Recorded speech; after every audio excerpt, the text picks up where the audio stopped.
Thank you, everyone, for joining what I hope is an interesting and educational session.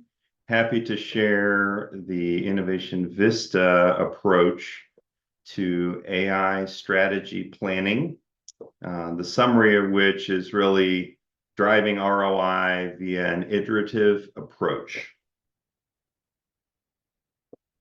So we start with a little context here of how did we get to this point? Certainly, Moore's law is a part of the equation. Most everyone is familiar with this concept. It's been remarkably true and consistent for decades now that the number of transistors has been doubling on a regular basis, doubling about every 18 months. And as a result of that, just exponential growth. This chart goes up until about 2019. We've also added, just for comparison point, a list of the animals and the number of neurons possessed by each as compared to the number of transistors on the leading edge CPUs of the time.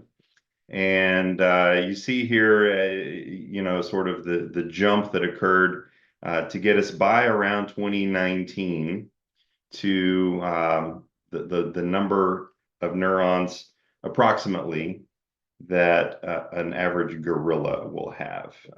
And that's interesting when we go to the next slide, because we extend the timetable here now to 2024. And we see that beyond that growth, we surpassed the number of neurons in the average human brain, which is about 86 billion in 2022, which is the same year, coincidentally, that ChatGPT-3 was launched in that fall. Certainly, we don't want to claim that the one is equivalent to the other. ChatGPT-3 was in no way comparable to a human brain with, sort of general intelligence, AGI, as we call it. But it is interesting that when transistors and CPUs sort of gained that level of power, that plus the modeling approaches that have been taken, the deep learning, et cetera, combined to enable model output that was comparable in some ways to the work of human intelligence. And we have gone nowhere but up from there. As we know, we've got Claude, Gemini, Copilot now. ChatGPT obviously has moved forward as well. So our summary is the debate is over. The capabilities that have come and already been delivered have proven themselves. And we see at least the Moore's law component of that equation is going to continue to grow exponentially through the years. And where we are now will look like child's play in just a few more years. And so that really is it's very eye-opening. It's very hard to grasp for the human mind for us to understand exponential growth, really what that means. But we see it in the capabilities of AI models out there, and just how quickly they are improving and being enhanced. And certainly hardware power is one component of that.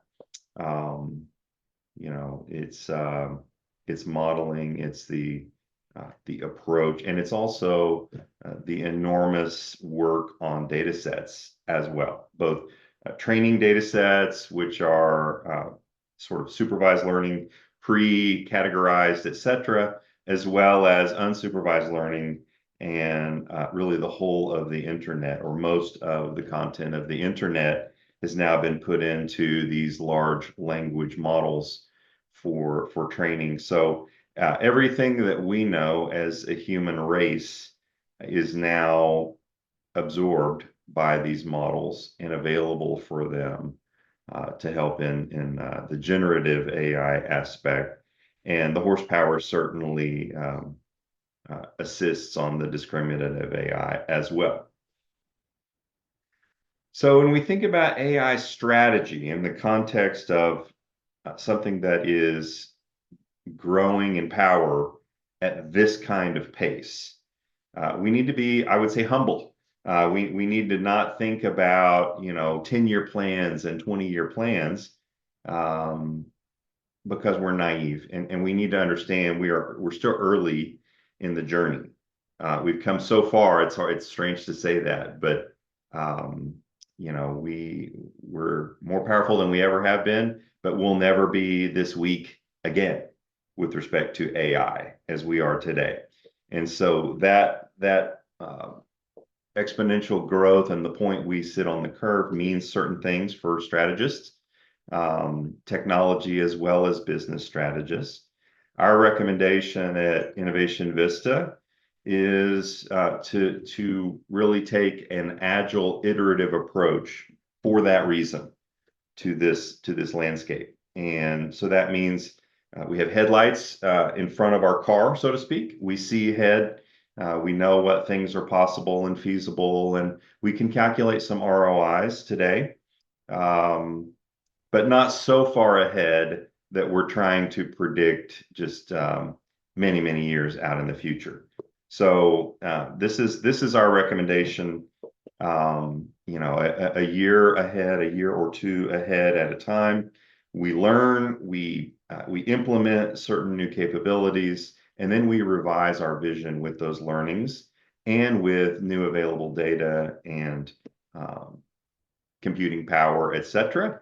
And then we go back to begin again on ideation, triage and prioritization of project concepts. And we allow our strategy in that way to evolve rather than to try to cast some sort of long-term vision that stretches beyond where we can see and predict what will be possible. The main strategic decision in this landscape is really choosing our level of aggressiveness. And most of that really depends on our clients' industry, what their competitors are doing, what they themselves have done and can do. In some industries, there is a feeling that AI is disrupting the space actively, and that companies that don't have sufficient AI capabilities may be put out of business or forced to sell to those who do. Certainly financial planning, stock brokerages, some areas of real estate. I would say knowledge work where the primary function of the company is to connect dots and to provide insights maybe to clients, or as a broker to connect opportunities with capital, things like that. Aggressiveness is absolutely appropriate and needed because it may be a survive and thrive sort of question. In a lot of other industries, it's not that. Certainly companies that deal with physical plants and widgets and so forth, that's the core of their business. And AI is not a survival question as much. It's an ROI question, and it becomes like any other business decision to make. Where can we invest money and get a return on that investment that surpasses the other potential uses of our capital? It's just that simple. So that is sort of the middle choice, ROI-based prioritization, or what we call commercial strategy approach. And then there is a more timid, a more conservative approach. We find some clients' leadership teams are split with respect to their level of optimism or skepticism on the potential of AI to move the needle in their space for their company. For those situations, we recommend sort of a quick win kind of approach, or a third party licensing of AI sort of approach, really to prove the concept and to win some hearts and minds. We believe that every industry will be touched by AI if it hasn't been already. But we understand leadership teams maybe that are skeptical. There's a lot of hype out there right now about AI, and there's a lot of claims being made by many vendors about sort of overshooting, overpromising. So we understand that, and there's been a lot of money spent that has delivered little, and models have been created that have a huge number of false positives and false negatives. So we're aware of that, and for those companies, it's just not going to work to try to come in with an aggressive or even a commercial ROI based kind of approach. We need quick wins, and we need to prove the concept more so. So that really is the three choices that we see on the landscape, really for everyone. This idea that it's iterative, that we're going to plan some things. Maybe it's a single project, maybe it's a small number, manageable number of projects, and then we see, where are we? What did this do? What's now possible that wasn't before? Many investments in data as well as analytics and AI are accelerative, meaning if you spend the money and the effort to build certain capabilities, that then shortens the path for other capabilities. And so literally it becomes a flywheel that the faster you spin it, the faster it turns, and the easier it is to turn faster. So that's an exciting aspect of all of this, particularly on the data front. We see that often, that once an organization has made the choice to treat data as an asset and to accelerate their data quality, integration, cleansing, enrichment efforts, that all kinds of things become easier downstream. So this is our overall model. I'll unpack it a little bit in the following slides. So a little more here on the three main choices for strategy: the all-in aggressive approach, the commercial, and the tentative. A little bit on again, where those apply and how those apply, and kind of show themselves with respect to project selection, funding, prioritization, and again, business driven. So this is not about the technology as much as it is the business model, the industry, the competitive landscape, and in some cases, the level of support that leadership of the organization is ready to show, and being cognizant that we can't move faster than the level of support of the company. So I'm not going to read this slide, but you see here just some thoughts around where these things apply within that iterative sort of framework. How aggressive are we going to be?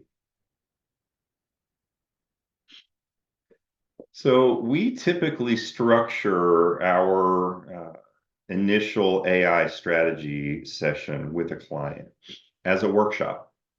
There are a lot of stakeholders that have a view, that have ideas and potential project concepts. And we really want to harvest those ideas from a client. We bring things to the table as consultants. Obviously, we have led projects. We have built these strategies for other clients across every industry. Innovation Vista is 400 plus consultants covering every major industry. But there are unique things about each and every organization. And so we really look for that combination of what do we bring to the table and what does the client bring to the table. And there are stakeholders who live and breathe their processes, their strategy all day, every day. And I feel like this is an under-tapped potential with other approaches that we see consulting firms take. There's a view in the consulting space often that we're being paid for our expertise and we need to come to the table with our recommendations. So they interview stakeholders, they come back, they sort of go into the lab, so to speak, and come back with a list. We do not believe that's the best approach for AI. And we really think, spending the time on purposeful, effective brainstorming. I'm going to talk a little bit about the structure that we put on brainstorming itself, and how do you ensure that you really are harvesting the best ideas and the unique ideas that each and every person has in their brain. And combining that certainly with a professional approach and our knowledge about what's feasible, what's complex versus simple, how that is going to look sort of in the implementation phase. And the combination of those is just far more powerful than the consultants coming in with ideas that are the sole source. It just is a missed opportunity, I think, for many of our competitors out there. I have a biased opinion, obviously, that our approach is the best, but we have reasons and we have experience to back that up. That there are things uncovered in these workshop brainstorms that we never would have thought of because we're not in the organization all day, every day. So with that said, we do have a purposeful approach. There's some prep work. There's a pre-read we'll talk about in a minute. So we come into the room ready, and then we spend some time kind of getting in the right headspace. This overview of AI project types, feasible use cases. We're trying to sort of summarize. You can see it's 10 minutes of the agenda, summarizing the kinds of things that they might want to think about. And that is purposefully quick and broad. But before people sit down to really brainstorm new ideas, we want to get them in the right headspace and thinking about how to apply this technology and capabilities that others have had success with in their own space. Then we have individual ideation, and we say individual because we really are asking each and every person to do their own.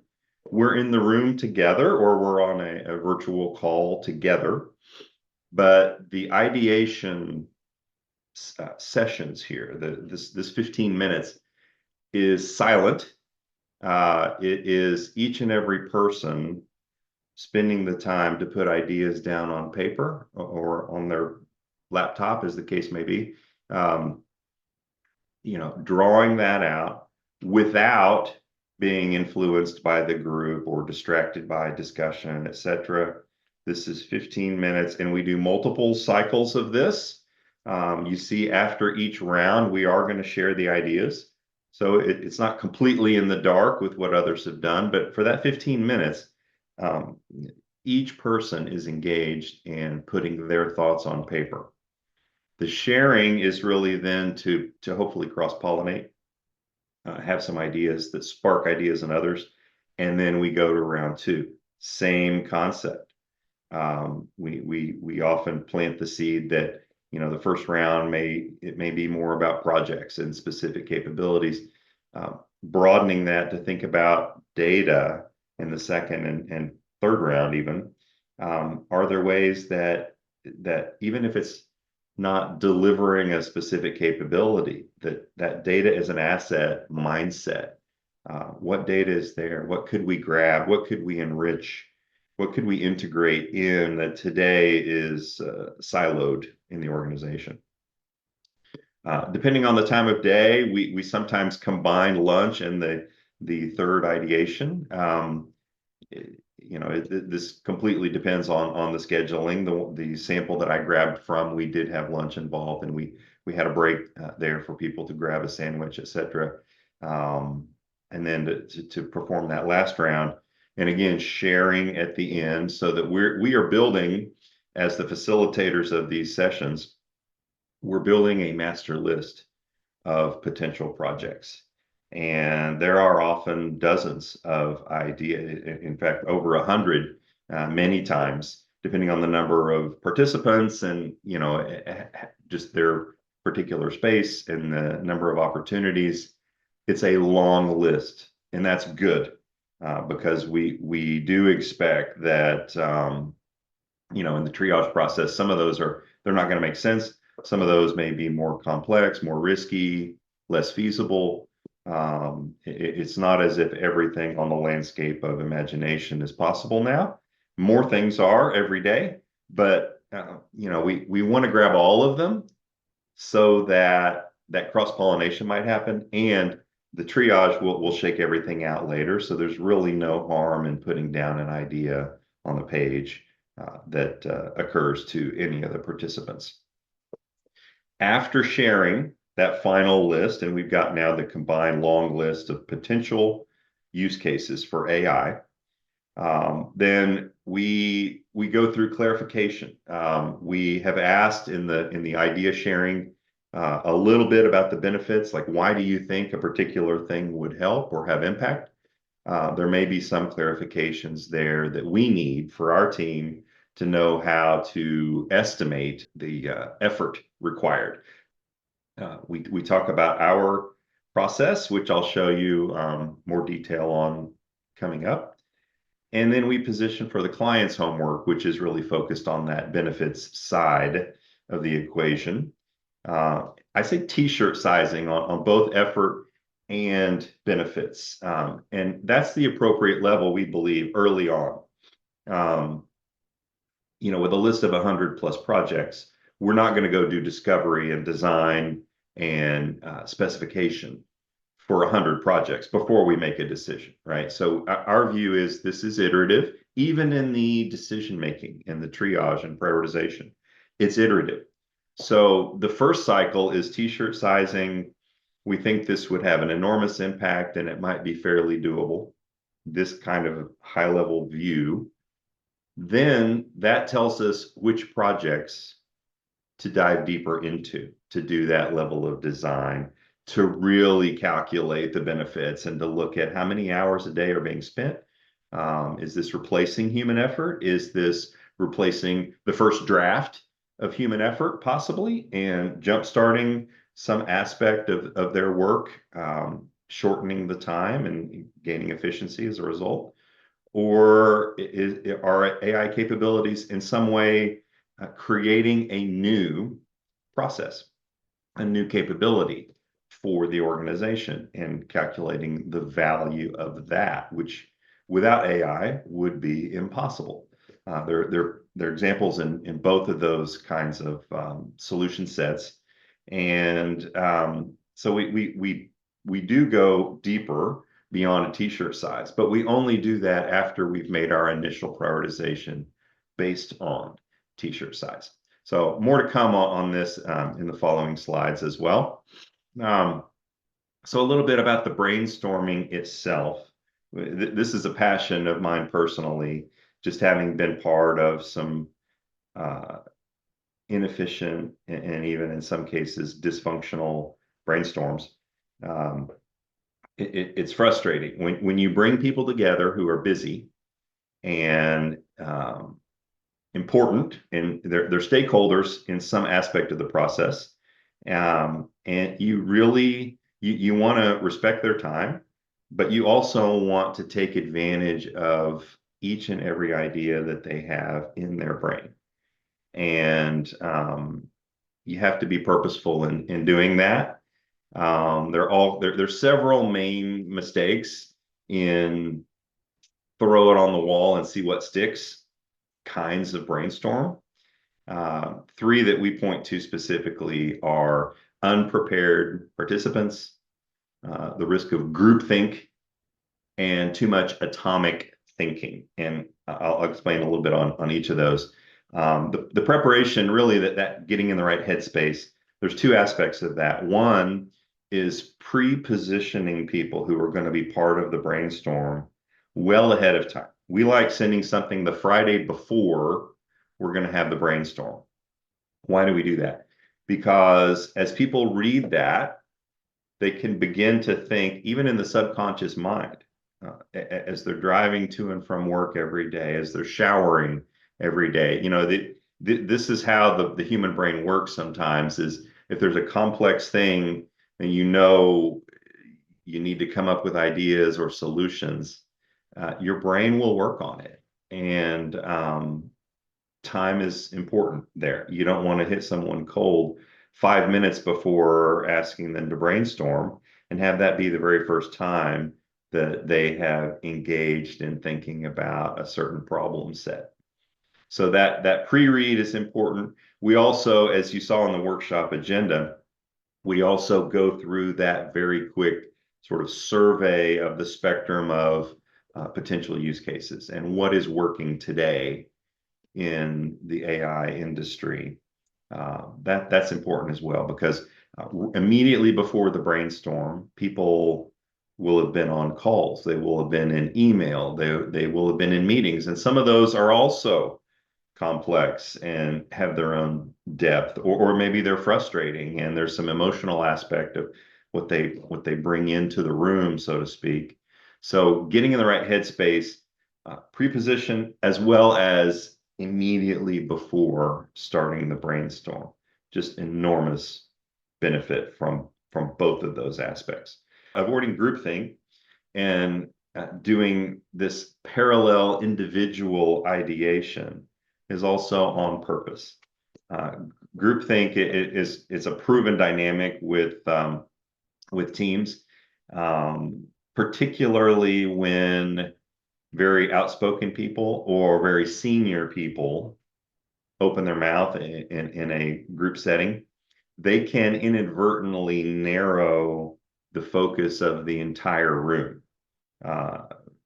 even without meaning to. So, for example, if the CEO is part of a brainstorming session, and if we did this throw ideas on the wall, see what sticks kind of approach, their first comment might be something like, wow, I see a lot of potential for AI, especially in the marketing process. Very appropriate comment, probably very true. But what happens when the rest of the room hears that, right? Maybe they're in operations, maybe they're in finance, maybe they're in sales. And so this marketing,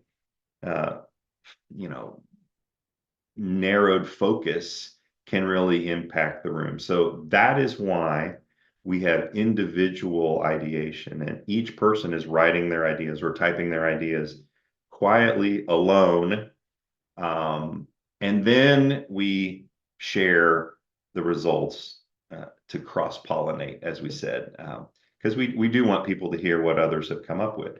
But when you've done that after 15 minutes of each person, you have a fairly broad spectrum of ideas. And so then when you go to round two, we find that there's really not a risk of groupthink at that point. Everyone has sort of got this broad spectrum. And if anything, it broadens even further in round 2 and 3 because of the last point here. So atomic thinking, meaning the atom versus the molecule, right? So often initial ideas are, man, I could use a model that does X. If I could automate this, if I could build a machine that pops out that particular output. And a lot of very feasible, very impactful use cases are that shape and size. But there are others where there's a relationship. There is an upstream, downstream sort of component. There's a combination of, okay, if we could predict this and have a model that creates English text and commentary about that prediction, that then becomes an output that is very impactful. So we want those molecular ideas as much as the atomic ideas. And so this is why we share, and this is why we do multiple rounds in our brainstorming sessions. We find round 2, particularly round 3, is where you have seen, oh, okay, item number 7 from that person and item number 3 from this person could really go together powerfully to create something brand new and to find those synergies. So that is a bit on the theory of brainstorming. I could give a webinar just on brainstorming alone, because I think the difference between inefficient brainstorming and powerful brainstorming is just that different. It is a huge delta. When you've been through one that really works well, and we all have experienced those that really don't. So I encourage everyone, maybe just this alone, maybe isolating this even from the question of AI. This approach to brainstorming works better for every possible scope of brainstorming and purpose for it. Okay, so a little bit of just the materials we share, that quick 10-minute survey. I wanted to share what we do. We give sort of an overview of the problem space and solution space in AI. The huge divide, obviously, is between generative and discriminative. In many ways, discriminative has been around longer. There's still many powerful use cases for AI models to automatically categorize certain things, right? Or to predict or to connect the dots of patterns of data. Still a lot of use cases there. We are seeing more and more generative capabilities, obviously, as well, particularly the large language models and the ChatGPT and Gemini co-pilots of the world, where something new is created, whether that's text, graphics, video, music. The spectrum is just widening every day. So we get people thinking about, all right, it could be any of these that is an impactful use case worthy of putting on your page in the brainstorm. And then we go through very quickly here. This is a long slide. There's a lot here. We don't read this to people, but what we do is we explain the breadth of the spectrum here, right? It's everything from accounting to marketing to sales to operations. It's everything from generating text to enriching data for its own sake and improving the data that's in your database for future models. It's collaboration, it's creating work product, it's categorizing, connecting the dots between data. It's everything from lawyers to logistics personnel who need help packing trucks for deliveries in the most optimal way. Right? So getting that idea in everyone's mind before a brainstorm of just how wide the potential spectrum is for what might make a difference and move the needle for them. And then at the end, the workshop agenda, after going through the brainstorms themselves and after clarifying things that we need in order to estimate the effort side, we explain this overall process to them. Why is it that we are t-shirt sizing to begin with? What's that going to look like? We use a 2-year time horizon. No magic on that. I think it's easier, again, that headlights in front of the car sort of aspect. It's just easier to sort of understand the near future versus the distant future. That's operationally as well as technically. So this is our goal. We want to place projects on an X and Y grid. More commonly, it's multiple X and Y grids, and we'll come out with maybe different graphs for different parts of the business or different graphs for different kinds of AI, possibly. But the idea is the same. We want to visualize the benefit versus the cost. And that relationship and this idea of the break-even point and seeing with your own eyes projects like A on our example here that are absolutely home runs, significant benefits fairly reasonable cost. We're supposed to look into project A and probably project B here as well. There's some others that, they're decent ideas, but for whatever reason, the benefit wasn't enough to surpass the cost. Maybe the gap on data readiness is just too wide. Other things are prerequisite that are not in place. So this is sort of that initial triage that we want to identify the high potential projects that are worthy of deeper study. Then we go through, again, this is iterative. So this spiral graph, if you will, start in the center. This initial kind of approval and prioritization is what we just talked about. That t-shirt sizing is all that you've done at that point.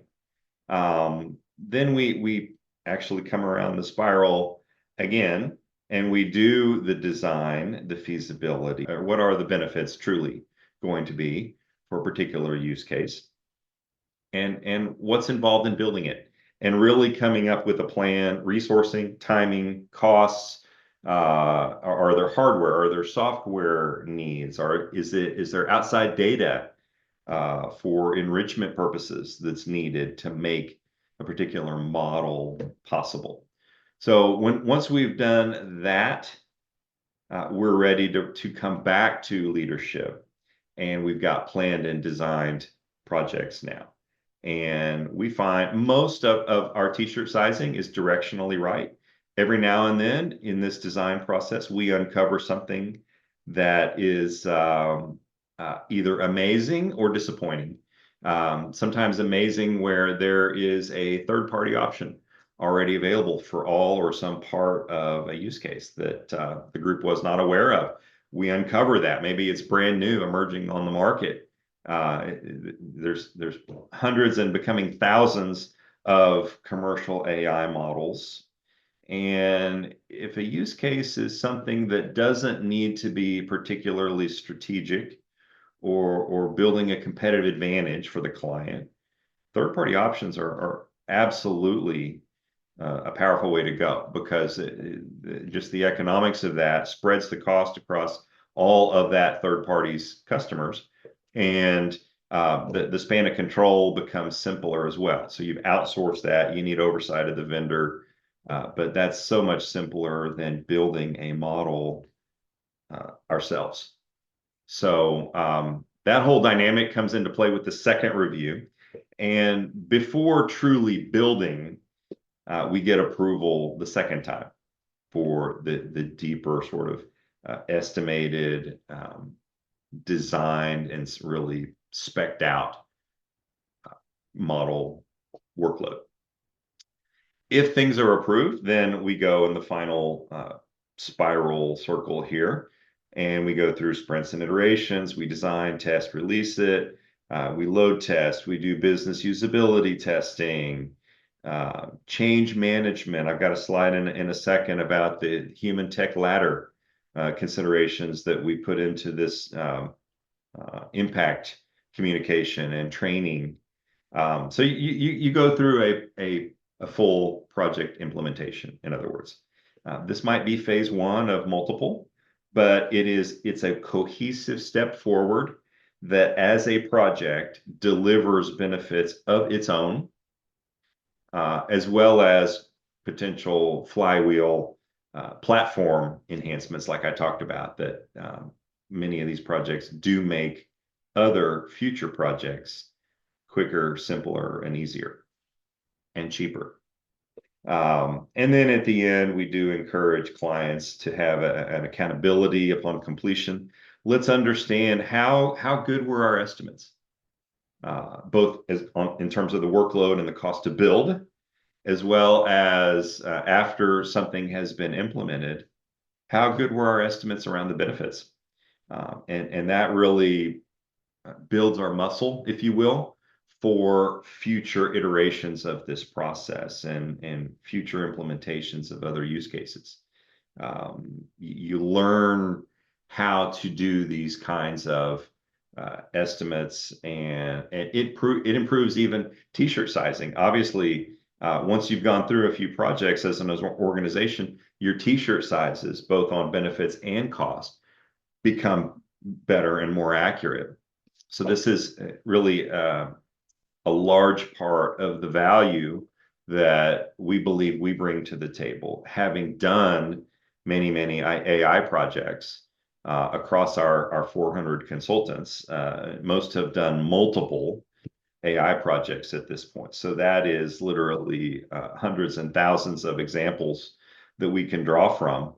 And if a client is just embarking on the AI journey, that experience is significant. And our guidance on obviously coming up with the costs and effort side of this is a huge part of our deliverable for these projects, but guiding even on how do you go about estimating business benefits, and how do you calculate something that is more complex than just the replacing of some manual process where you know how many times it happens per week and how long it takes every time it happens, right? There's certain simple cases like that.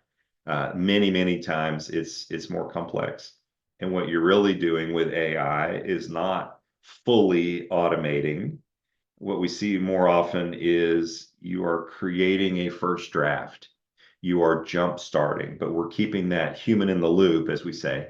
And so, understanding how to do the benefits estimates on a case like that, that's another part of the value we bring for clients. But this is a visual on kind of the overall governance and the idea of this iterative nature. And you see this dotted line arrow coming back after project completion. What do? We learn, we refine our vision, we go through the exercise again, maybe all the way back to brainstorming. We probably have a list of projects from the initial brainstorms that didn't quite make the cut. Is it possible that some of that, the cost and complexity of some of those projects is now smaller because of the work we've done in the initial phase? That happens a lot. That flywheel accelerative aspect of digital investments. Or can the group now think of things that literally were not on anyone's mind the first time? And we see that as well. That's a very exciting dynamic where it's just you begin to build that muscle. You begin to become an organization that is data driven and that thinks AI first. If there's a business problem that pops up, can AI help us? Sometimes the answer is going to be no, but just asking that question, extremely strategic, and we think honestly that it's the appropriate mindset for business leaders in the current time, as well as every year as we go forward here, it will become more and more necessary and appropriate to think that way. So the human tech ladder, the change management side of AI project implementations is not to be underestimated. There are impacts and there are questions that need to be asked and analyzed all along this ladder. Some AI models truly create a human defensiveness kind of reaction as people are fearful. The more that technology can do something that's very like what we are paying people to do, we understand this, right? The more that they're going to be nervous that what this really means is their job security may be dropping in the future. We find far more often clients are not interested in cutting staff. They are interested in elevating the workload of staff and getting rid of this sort of turn the crank, tedious, manual, repetitive kind of function, and elevating people to truly use their human intelligence, their human judgment, their creativity. There are many things that AI cannot do. The academics are debating, will it ever be able to do that? We'll let them debate that. For right now and for the foreseeable, there's a whole class of output in the workplace that AI cannot perform, and that's what we want to focus our people on. And I feel honestly, it's a job satisfaction thing. It's a quality of life impact in a lot of ways. If we can focus people on that sort of impact, we can often overcome their job security sorts of concerns and get them really excited about how else and how uh, in better and more productive ways they can spend their time after getting these AI models in place. So there's that sort of question. There's organizational structure. There is job descriptions. Do we need to cross-train people if we're elevating and taking this out? Do we need to train them in some new skills? Do we need to change how we recruit for open positions in some of these teams? Do we combine some? Do we split some? Every landscape is different and unique, and these things they bear analysis, and they need quality time thinking. So we really like this human tech ladder kind of approach to this. They're also from the IT group, obviously hardware, software, and data questions that are needed, and there are sometimes upstream prerequisite work items that are needed in order to enable the model to function at all. We often say that clients are shocked by how much data work is needed for an AI model. And we've had people come to us and say, I thought we were doing AI. All I hear about is data, data, data. Well, the reason for that is that if you're doing AI, of course you need data, but you need quality data. You need enriched, you need as complete a data set as you can get. You need purposeful training data sets for the model. And the time spent on that investment is, it has significant payback to the success rate of AI projects. Where we see failures often, and you hear about these stories, sadly, where organizations kind of they are ready, they decide to make the jump into AI, and they turn something on and it fails. They get false positives, they get false negatives, they get in some cases embarrassing, dangerous even output from AI models. It's possible that the model was written wrong. I will tell you, far more often the root cause of those issues is not the model itself, it's the data that went in. And the garbage in, garbage out has been a cliche since the 60s and 70s, right? For a reason. And it is more true today than it ever has been. So don't neglect the bottom aspects of this human tech ladder as well. Thinking about prerequisites, positioning, readiness, feasibility, and ultimately the change management aspect of rolling out a model so that the organization is positioned for success, and it's adapted itself to the world in which this model is functioning. So sample client results, we have this process. We believe, again, our biased opinion, this is the right way to think about AI strategy. There are plenty of other very smart people out there. There are PhDs out there that are doing this. And so I want to be appropriately humble when I say that. But I will say that the track record of this approach speaks for itself. There are case studies on our website. Look at that client impact page that we have out there. Many of those are relating to AI projects. And then we have our tally board of over $1 billion generated in additional revenue for our clients, over $1 billion of savings and efficiencies generated for our clients. So we've seen this work. And an example sort of impact for one client, we went through a workshop very much like the sample agenda that I shared. Over 100 ideas came out of that discussion of basically every conceivable type of AI, from third party to custom of various kinds. We looked at those projects for the feasibility and that initial t-shirt size triage I talked about. Several dozen of the projects for this client related to the need for additional equipment, instrumentation for the most part, being able to measure things that without that equipment, we did not and could not obtain the data that we needed. And then sometimes outside data that we're needing for enrichment. So we deferred several dozen projects. 77 of the projects were feasible and were analyzed at that t-shirt level by Innovation Vista for the cost and effort, and then by the client with our guidance on that process that enabled that we had an ROI calculation basically for 77 of the projects. 41 of those projects ended up with a positive ROI.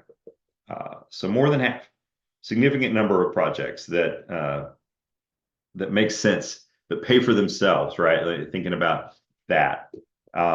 Looking at their industry, their competitive landscape, their own level of commitment and competing possible uses for capital, we recommended a commercial AI strategy. The middle case ROI-driven approach to let's go, make some investments so that we get the return on those investments. And we found 4 projects specifically for this client that in some cases, because they were home runs, enormous impact for reasonable cost, or in one case, because the project created this ROI accelerating flywheel kind of approach that I've talked about. And so we recommended one foundational project, if you will, that would open the door for the next cycle to have many, many other project concepts be easier, quicker, and cheaper. So our overall modeling on this came to a projected ROI of 450%, total proposed investment of $1.5 million, and a 2-year benefit total of over $8 million. This is pretty common. As we went through the design, actually some of these projects are still in detailed design. Some have completed that and they're in implementation. As it happens for this client in this case, our t-shirt size were very much in line, and we believe that this 450% ROI is going to be delivered. So extremely exciting. There is a low-hanging fruit sort of aspect of that, obviously. But name for me an executive at any organization that would say no to 450% ROI. And doing that in a way which also moves the maturity of the organization on the data and analytics curve up to open the door again for future projects to have even bigger ROI, to have a shorter runway than they would have because of the preparatory work and the capabilities that have been created. So this is what excites us. There's nothing more fun than having this kind of impact for a client. So we would love to speak with you about our services along this line. Increasingly, AI is a large part of what we do. But our full suite of services really relate to C-level IT strategy and leadership generally. everything from assessments and strategic roadmaps to interim, virtual, fractional, CIO, complex project leadership. We're brought in for mergers and acquisitions often. We're brought in for large ERP, CRM, HCM kinds of projects where that C-level skill set is important, where there's a lot of risk and visibility. There's a lot of collaboration maybe with business groups, and this very strategic approach to change management is important. And sort of beyond the skill set of a typical PPM, PMP potentially. And then obviously AI strategy increasingly is a common theme that we're talking with clients about. Sometimes just that purpose, and that's all we're helping them with. Sometimes it's really part of our overall guidance and advisory work with a client that we want to help them navigate the AI landscape and understand where to put their investments and what it means for their organization. I appreciate you watching this webinar. Again, hopefully helpful. If you'd like to speak with us at all on questions about this or follow-ups, please reach out on our website, innovationvista.com. We would love to talk with you. Thanks, everyone.